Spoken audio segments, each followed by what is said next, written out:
আসসালামু আলাইকুম। আজকে নিয়ে এসেছি সহজ একটা বিস্কিট রেসিপি। আটা দিয়ে খুব সহজভাবে চুলায় বেকারির মতো এই বিস্কিটটা কিন্তু আপনারা খুব সহজেই তৈরি করে নিতে পারেন। আর এই বিস্কিটটা এতটাই মজাদার যে মুখে দিলেই একেবারে মিলিয়ে যাবে। তো কথা না বাড়িয়ে চলে যাচ্ছি রেসিপিতে। এখানে আমি প্রথমে 1 কাপ আটা নিয়ে নিচ্ছি। আর এর মধ্যে দিয়ে দিচ্ছি হাফ কাপ পরিমাণ পাউডার চিনি। এই চিনিটাকে আমি ব্লেন্ডারে পাউডারের মতো গুঁড়া করে নিয়েছি। আর দিয়ে দেব এখানে আমি মেজারমেন্ট কাপের 1 চিমটি পরিমাণ লবণ, আর দিয়ে দেব হাফ চা চামচ পরিমাণ বেকিং পাউডার, আর দিয়ে দিচ্ছি 1 টেবিল চামচ পরিমাণ গুঁড়ো দুধ। এখানে গুঁড়ো দুধটা অপশনাল, চাইলে বাদ দিতে পারেন, তবে এটা দিলে টেস্ট ভালো হয়। দিয়ে দিচ্ছি হাফ কাপ পরিমাণ রেগুলার সয়াবিন তেল, আর দিয়ে দিচ্ছি এখানে 1 চা চামচ পরিমাণ ঘি। এই ঘিটা দেওয়ার কারণে ফ্লেভারটা অনেকটা ভালো আসে। এখন এই সব উপকরণ আমি একসাথে ভালোভাবে মিশিয়ে বিস্কিটের জন্য একটা ডো তৈরি করে নেব। আর বন্ধুরা, এখানে তেলের পরিবর্তে তোমরা চাইলে সম্পূর্ণটা ঘি অথবা মাখন দিয়েও তৈরি করে নিতে পারো। তো আমাদের ডোটা কিন্তু আমরা অলরেডি তৈরি করে ফেলেছি। এখন এই ডোটা দিয়ে আমরা বিস্কিটগুলো তৈরি করে নেব। আর এখানে কিন্তু কোনোভাবেই কোনো পানি ব্যবহার করা যাবে না। তো এখানে আমি একটা স্টিলের প্লেট নিয়ে নিয়েছি। তোমরা চাইলে বিস্কিটের মোল্ডও এখানে ব্যবহার করতে পারো। এখন এটাকে তেল ব্রাশ করে একটা সাইড করে আমি রেখে দেবো, আর একটা একটা বিস্কিট তৈরি করে এর মধ্যে রাখবো। তো এখন একটা মেজারমেন্ট কাপ নিয়ে এই মেজারমেন্ট কাপটা মেপে মেপে আমি বিস্কিটটা তৈরি করবে, এতে সবগুলো বিস্কিট কিন্তু সমান হবে। তো মেজারমেন্ট কাপ দিয়ে কিছুটা ডো মেপে আমি হাতে নিয়ে নিয়েছি, আর হাত দিয়ে এভাবে করে চেপে চেপে এটাকে ভালোভাবে সেট করে নিচ্ছি। যেহেতু এখানে আমরা কোনো পানি ব্যবহার করিনি, তাই ভালোভাবে হাত দিয়ে চেপে চেপে এটাকে সেট করতে হবে, এবং পরে 2 হাতের তালু দিয়ে এটাকে গোল করে নিয়েছি। এখন আঙুল দিয়ে চেপে চেপে ভালোভাবে এটাকে আমি একটা গোল শেপ দিয়ে দিচ্ছি। এখানে আমি গোল ধরনের বিস্কিট তৈরি করে নেব। তোমরা চাইলে কিন্তু যে কোনো ধরনের শেপের বিস্কিটটা তৈরি করে নিতে পারো।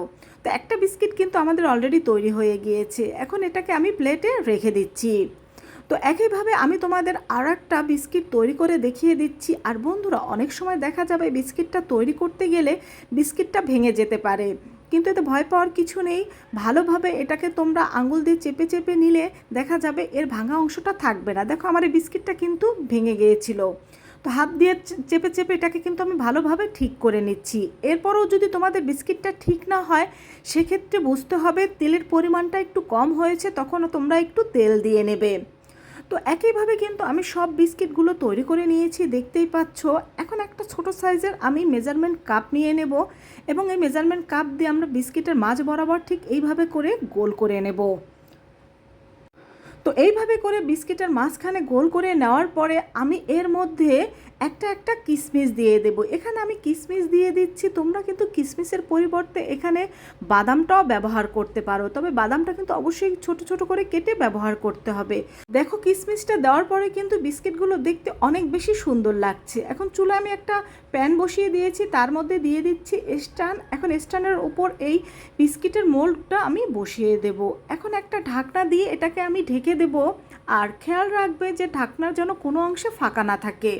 তো ঢাকনার যে উপরের ছিদ্রটা রয়েছে, এটাকে টিস্যু দিয়ে আমরা ভালোভাবে বন্ধ করে দেব। তো প্রথম 3 থেকে 4 মিনিট এটাকে ফ্রি হিটে রেখে চুলার হিট আমি মিডিয়াম টু লো হিট করে দেব। আর এইভাবে কিন্তু 20 মিনিটের মধ্যে আমাদের বিস্কিটগুলো বেক হয়ে যাবে।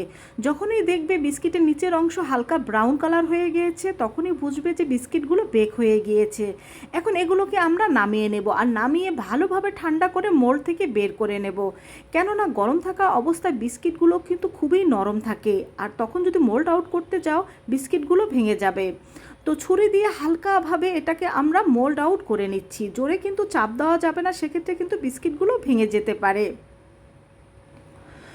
তো সব বিস্কুটগুলো মোল্ড থেকে আমার ছাড়িয়ে নেওয়া হয়েছে। এখন আমি তোমাদের সার্ভ করে দেখিয়ে দিচ্ছি। আর এই বিস্কিটগুলো খেতে কিন্তু খুবই ভালো হয়, আর এর টেস্টটা যে কত অসাধারণ, বাসায় একবার তৈরি করে খেলেই তোমরা বুঝবে।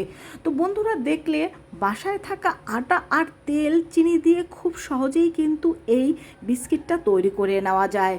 তো যাদের চায়ের আড্ডায় বিস্কিট ছাড়া চলে না, তারা কিন্তু খুব সহজে এই বিস্কিটটা তৈরি করে নিতে পারো। আর এটা তৈরি করে কিন্তু 1 সপ্তাহ থেকে 10 দিন ভালোভাবে সংরক্ষণ করে রাখা যায়। যেহেতু সম্পূর্ণটা তেল দিয়ে তৈরি, বেশি দিন কিন্তু সংরক্ষণ করলে এটা ভালো থাকবে না। তো ভালো লাগলে কমেন্ট করে জানাবে। সবাই ভালো থেকো। আল্লাহ হাফেজ।